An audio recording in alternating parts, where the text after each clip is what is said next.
Rainbow Dash goes to the Dylan 2 convention, where he meets Cooper Pants.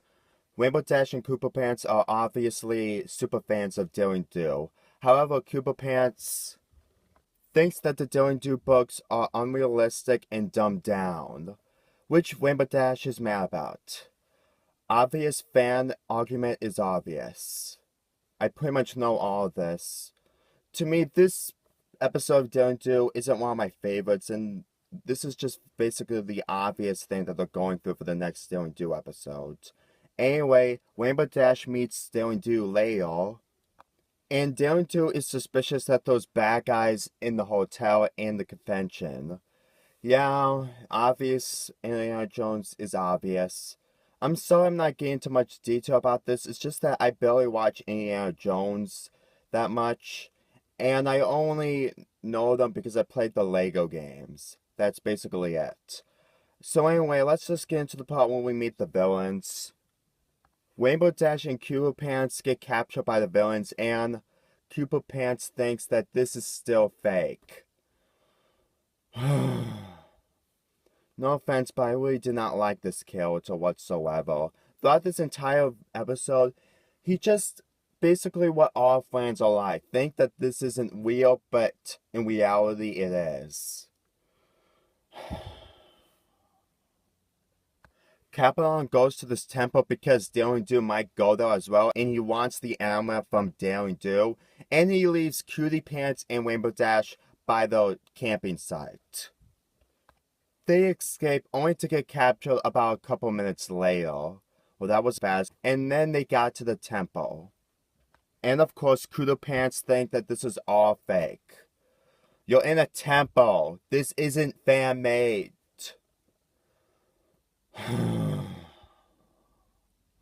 Until he finally realized that this is real. Thank you. Anyway, Dylan Do managed to save Rainbow Dash and Cutie Pants. They got out of there with the crocodile completely attacking the villains. And then the episode ends with Cutie Pants and Rainbow Dash just talks about what their favorite things in Dylan Do, and that's it. Here's my reasons why I do not like this episode. It's predictable and very obvious of what they do to fans. Cutie Pants is just basically a person who thinks that this isn't real, but in reality it is. I'm sorry, but I know that people go through this. Sometimes I do. But it's just getting old to the point where I just pretty much know that this stuff is real, even though it really isn't real most of the time. Cutie Pants is just basically the anti-Rainbow Dash fanboy, basically. When they first meet, they obviously get along, but sooner or later, they don't get along because they think that this is real or not. Even though that Rainbow Dash knows that this is real. I'm really sorry, but Cutie Pants is just predictable. If I ever see a new episode about him, it's pretty much gonna be getting along with Rainbow Dash, and he learned his lesson, obviously. That's basically it. As of the scenes where Rainbow Dash is trying to save Cutie Pants and think that this is still fake, you fell off a bridge and a waterfall. Oh my god.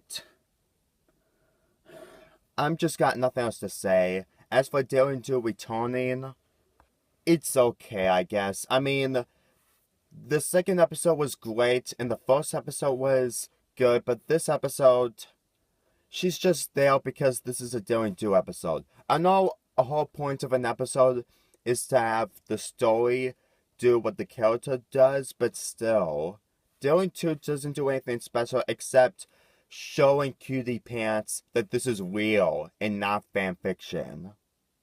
I know the title is Stranger Than Fanfiction, but this doesn't build up anything whatsoever. As for the villains, I know I said this time and time again, I just don't know these villains that much. Like I said, I don't watch Indiana Jones. I just don't watch that kind of stuff. I don't watch all the movies that are popular. I just don't do that kind of stuff. They just do the basic things what all villains do. And the thing to do is just take down Daring Do and just gain the gold thing from a temple or anywhere else. Yes, I'm not giving this any credit, but that's all I see from these characters. I don't hate this episode. I'm just irritated by it, of how it's going through and what they're doing with the characters. There was nothing special about this episode except Dylan Do returning. People may love this episode, but for me, it really isn't. This episode gets a 5.5 out of 10. It's basically a fan argument episode, basically. I just got nothing else to say about this episode.